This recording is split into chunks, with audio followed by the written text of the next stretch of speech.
Welcome back to another video.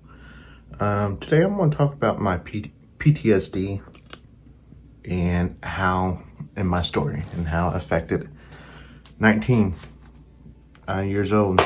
That's where it started. And let's get into it.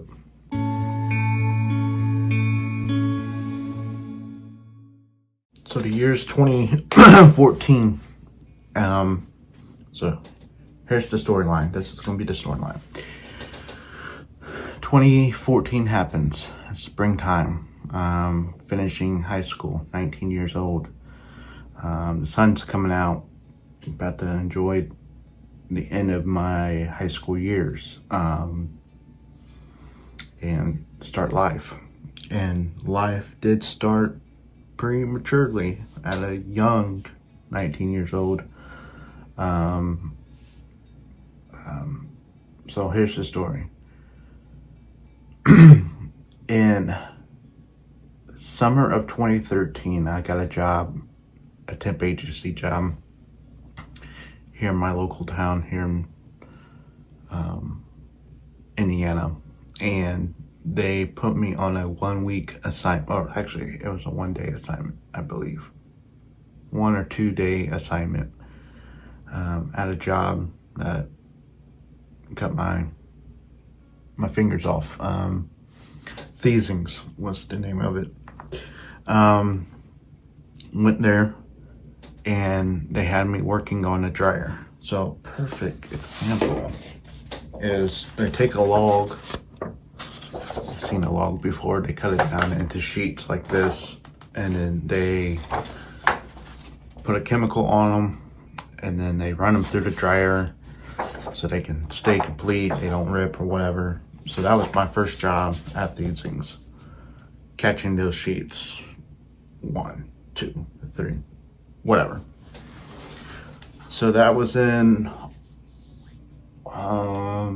July of 2013, and they did say, hey, we'll be having you back, be on the lookout with the temp agency. We'll have you come back later this year for a part-time job. So skip all the way to, I believe, November of 2013. And my friend Matt, you've seen him on this YouTube channel before, he got onto these things. And he mentioned something to my manager, the manager at the time. I said, hey, do you remember Gordon from working this summer, blah, blah, blah. And they said, yeah, have him come in. We'll have him start working. So I believe it was in November, temp agency. We worked there until much of the winter, November, December, January, February, and we were getting hired on in March. I believe it was actually the last week of February that we both got hired on, me and my friend Matt. And so, and it was a part-time job right after school. So it was not 40-hour job. This is like maybe 15 hours, 20 hours a week. And so we get hired on, I think at the beginning or the end of February. And I believe something happened to where the first paycheck didn't come in as a hired employee until March, which was March 12th, or that week of March 12th of 2014. So that's the backstory of leading up to March 12th, 2014, the day that changed my life forever. And so the job that I got hired on for was in clipping. Back to the sheets. So let's see if I can demonstrate this. So you would have a sheet like this, about that thick, from a log, and the person to, let's see, if you're looking at me, whoever's your left. So right now my left is this way. And so they would cut the sides off, these sides, and they would get it down to this length, roughly, like that, right? And it would be in a bundle of 32, 24, 36, 40, something like that. And so, what ended up happening was, on this day, we were getting out early. So early for a part-time job means you're getting out at 6 o'clock, maybe sooner than that. So our shift started at 3:30.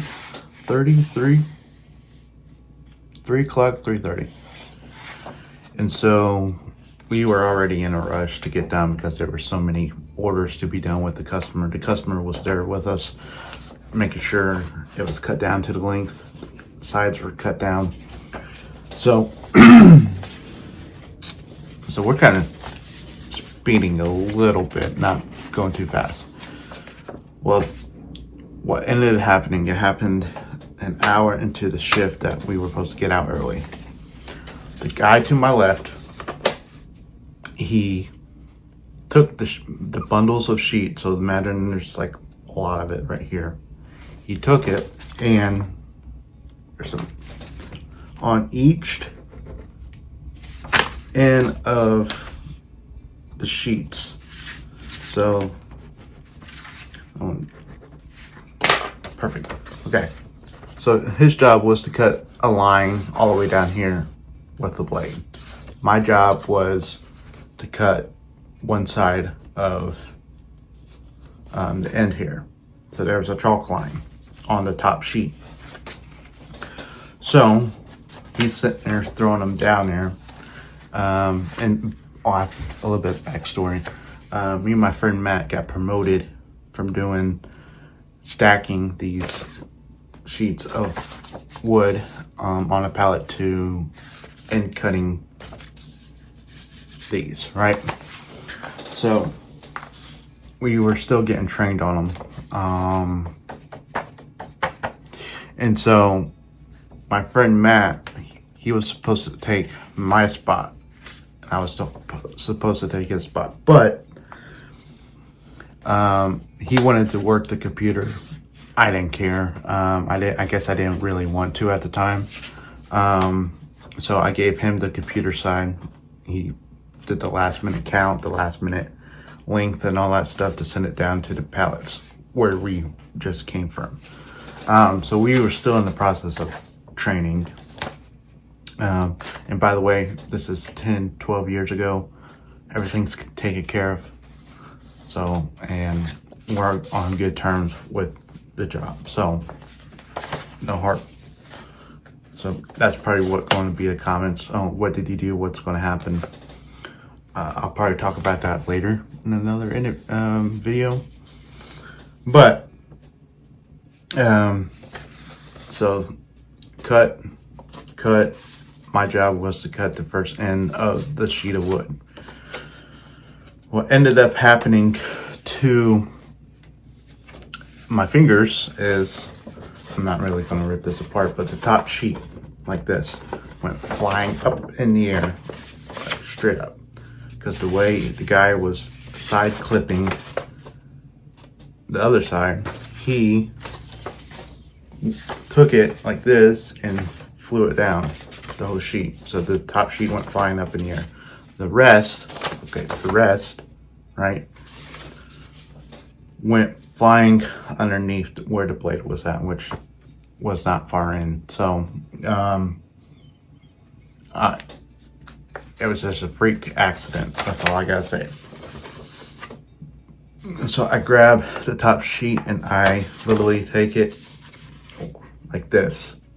And you can already see where the line is at, what's going to happen. So I take it and I slide it in, and the machine cut right off these 3 fingers. 1, 2, 3. And it nicked my pinky. They said if I guess at the last moment, I went like, so my hand was like this, and there was a cut right atop across my pinky now, or pinky finger. And it said at the last second, for some reason, I went like this, or something like that, where I missed cutting this part off. They said I would cut all of this off right here if I didn't move my pinky. So what happens? Where does the PTSD come in at? Well, I'll tell you. Backstory. So what happens right after my fingers are cut off?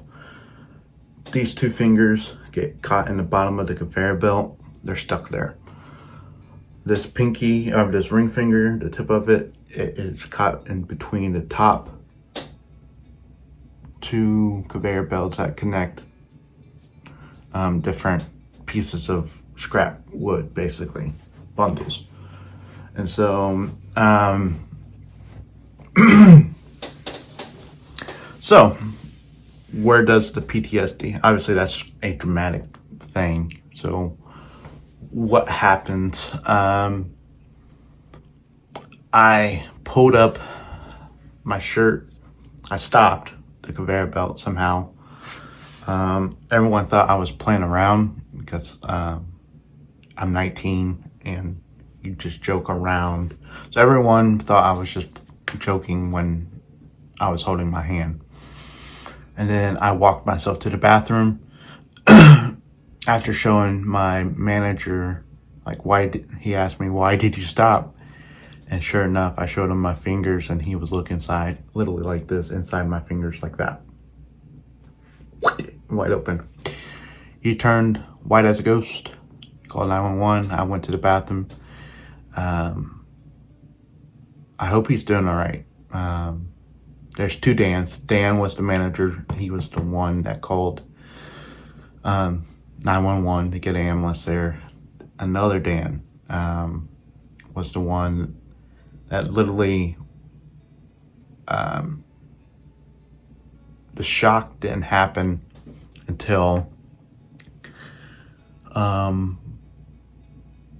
was in the bathroom maybe 10 minutes after, trying to stop the blood, because the blood was all over my new outfit. I had new shoes, new pants, new shirt, everything was new. I bought it with my own money. And so when that happened, the blood, I wrapped my fingers in my shirt like this, so the shirt's on the outside, and it's just like chaotic. Like I said, I walked to the bathroom. Another Dan from another department was there, helping me stop the blood, and I have to give it up to him for keeping me from going completely in shock. I was at the beginning of going in shock. That's when I started yelling and screaming, my fingers. So he kind of stopped me from completely freaking out, because he was trying to stop the blood, because, he thought it was worse than what it was. He thought there was a vein, artery, something, because I had it covered up and it wouldn't stop bleeding. So ambulance gets there, and by the way, there's a hospital literally across the street down the road from where I worked at. And so I was like, you guys can just drive me over there, that's fine. And 911 dispatcher said they don't do stuff like that. You have to go to either IU or Methodist. It was called Methodist, or Bloomington, down in Bloomington. Indiana. It's like an hour and 45 minutes away, so couldn't do that. So I chose Methodist downtown because my mom was working on the east side and my dad was working at the airport, so it made sense. Get in an ambulance and yeah, they basically calmed my nerves and stuff. What ended up happening, I was in the hospital for 3 days. They did sew my fingers back on. I might insert a picture here somehow, some way. And they tried all the therapies. The last one they said they needed to try was the leech. Put a leech, like 3 or 4 leeches on my fingers, and said if they don't take, you're losing your fingers. And so they didn't take. This is Thursday into Friday morning of March 2014. And I get out and they said, come back in a week. Whatever is left of your fingers, we'll keep.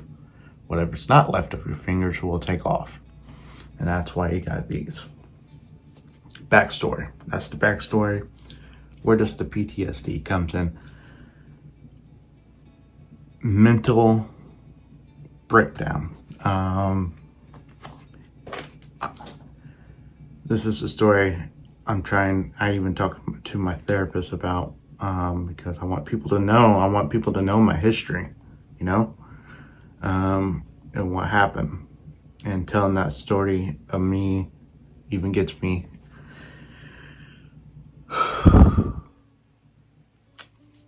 wild up, anxious.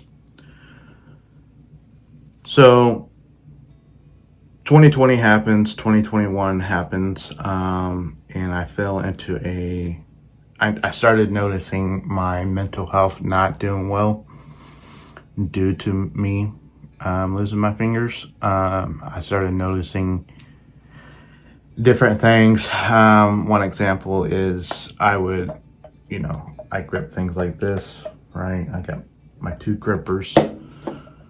Kind of looks like a crab at times. I can only grip, like I can, as hard as I can, versus, doing this.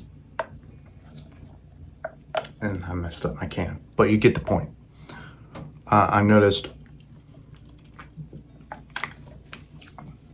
that different things like that, gripping my phone, gripping dishes, merchandise, anything, the places I worked at, started to pick up on things slowly. They never really mentioned it, but I can tell in their decision making that my fingers were becoming an issue. So 2021, I get help. I see a therapist and I get out of my depression state. And then 2 years, 3 years later, I'm in the same situation. I went through 3 different jobs, and the last one really did it in. And what ended up happening was, I might go into another video with this, but something happened with the last job I worked with in 2023, and it spiraled me into a depression state. And then I realized I did not take care of my mental health when I was 19. When I was 19 years old. Because I was 19, finished high school. I had no plans to really go to college or anything like that. If my fingers didn't get cut off, I would be probably still at Thiesings today. Because I loved that job. It was my first job. So I had no plans of going to college or anything like that. And then life happened after. So got married in 2017, had a baby in 2018. And so I let life sugarcoat my mental health. I said, I pushed it underneath so many things, the birth of my child, my marriage that I had. And so I suppressed it. And then it got me in 2023.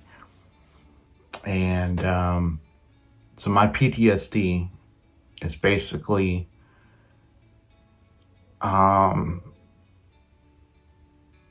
when people don't see me as normal. Good Lord. Okay.